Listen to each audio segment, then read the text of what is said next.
يا من قلت ادعوني استجب لكم بنص القرآن. اللهم احفظ ديارنا وساكنيها من أيدي الكفرة المعتدين إلى آخر الزمان. آمين. بحرمة محمد صلى الله عليه وسلم حبيبك رسول الإنس والجان. آمين يا حنان يا منان يا رحيم يا رحمن. ابن عباس رضا خدا لبید بجیتن قال ابو لهب علیه لعنت الله.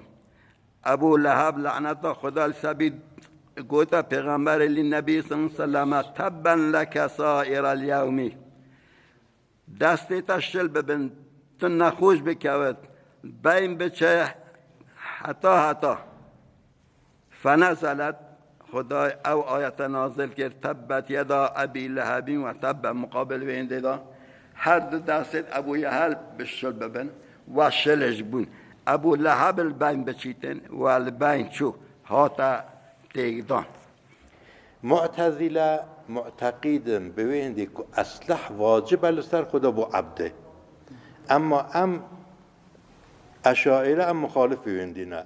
بس وقتی که خدا امر کرد بلند کن درجت که ما کیف لیبیتن اوه هنگی واجب نین لسر خدا اگر حس کردن درجت عالی هر کسی که بخوازی دیدت و که پیغمبر اگر حس نکجی نابی بوچه که پیغمبر اولاد میرید دیگه نابیجن سید و که اولاد امام علی حساب نایتا کرن جواب آوه مدا مگو کتابت بیجیتن او اولادی نمان همه امر خدا کرده بوین اوش اگر نوکم مابان ها اولاد رسول حساب بید چون هیچ فرق نکردن حضرت فاطمه بیتن که چه پیغمبر رقیه بیت هر چی بیتن اولادتون اگر ما با اولاد پیغمبر بیتن لا مقام اونش مظلوم بیتن اما او نما بین حضرت فاطمه ما پاشون لا اولاد حبی حسن و حسین اون بینا اولاد پیغمبر بنا به قول هنده بیشن باب حضرت ابراهیم تارخ بوه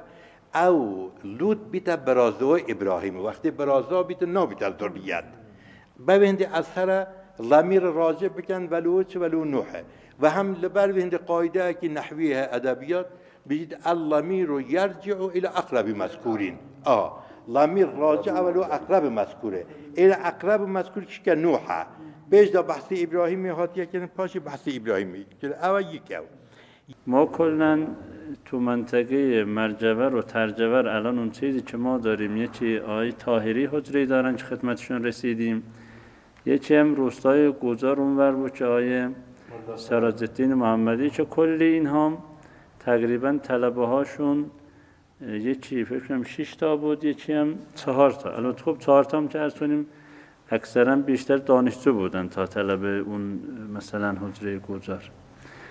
عرض شود مسئله مزای فالازرم اینو زیاد تشدید میکنن تو جلسات که ما تو آینده با مشکل طلبه برخورد، یعنی تو مساجد ما اگه به این روال جلو برم تو بحث تامین مساجد به مشکل برمیخوریم.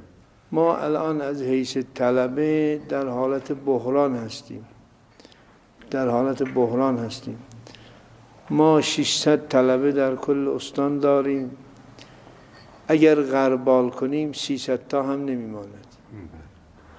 اگر اون 300 تا را هم از نظر فکری غربال کنیم 150 تا نمیماند. ما باید از وظیفه اصلی خودمون غافل نشیم که مثل قبلها هر کدوم از علما باید حجره‌ای داشته باشند.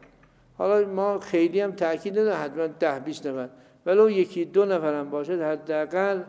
الان مثلا دیگه رشد منفی در عالم طلبگی و روحانی، هر عالمی به جاش 1 نفر عالم تربیت کنه این رشد منفیه. 1 نفر به جاش 1 نفر تربیت رشد منفیه. حداقل باید 2 نفر هر عالم طلبه تربیت کنن تا رشد از منفی بودن در بیاد. هدف از تشکیل این کلاس بسیار زیاد هستند. یکی از هدفهایی که بسیار مهم است مردم بهش ضرورت دارند، بهش نیاز دارند. مسائل شرعی دارن استفاده میکنند از این مجموعه. بارها همه روز میاد که این ماموس‌ها از دیدگاه امام شافعی از دیدگاه امام شافعی اجابت میدن. یک نوع تعامل در بین ما مصطلح‌ها به وجود آمده، یعنی اختلاف نیست، همه با هم هستند، همه در مسیر امام شافعی هستند و هیچ نظری هم ندارند، یعنی هیچ هدفی نیست بجز خدمت به دین و بجز خدمت به مردم.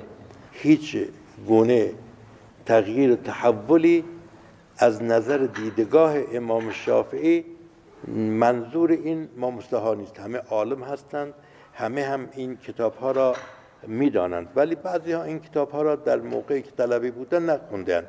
تقریبا یک نوع کلاس تخصصی است. هدف اصلی حمایت از دین اسلام است.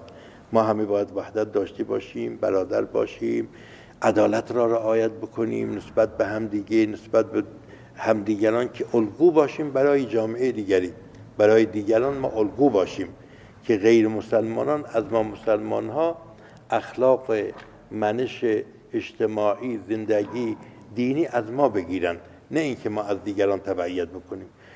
مرحبا ای نور حق را مظهری، مرحبا ای اولیاء را زروری، مرحبا پیشوان امتی، مرحبا بو منورا دولتی، مرحبا ای بدر عالم یا منیر، مرحبا خلقی گتی را دستگیر، مرحبا سلطان جمله انبیاء، مرحبا ای نور چشم اصفیا، گرد